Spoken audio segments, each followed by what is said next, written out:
backup. Negative. Keep the evacuation going. Copy that.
Affirmative.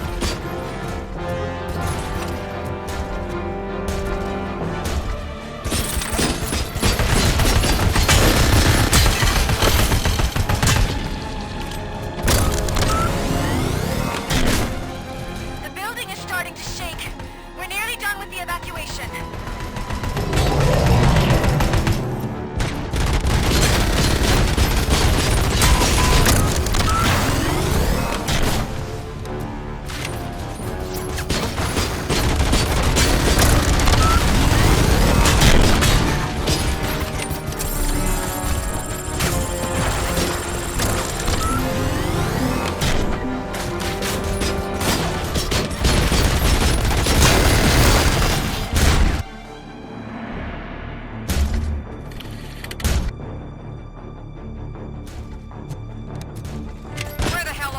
I've lost visual. We went downstairs. What?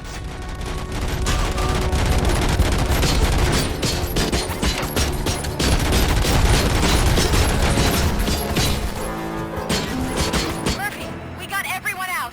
Be careful. The building will not hold. You need to get yourself out of there. I'm in the middle of something.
There's no one else inside. You need to save yourself.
Does anyone see him?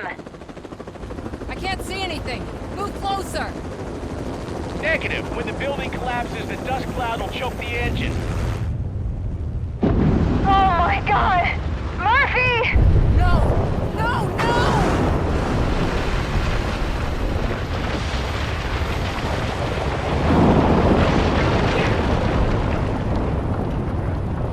Wait!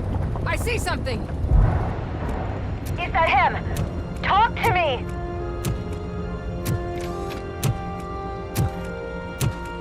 It is me, Lewis. It has always been me.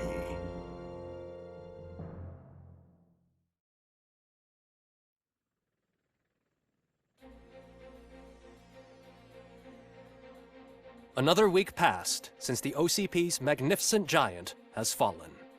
OCP's new CEO assured us that the destruction of its headquarters will not stand in the way of finishing Delta City.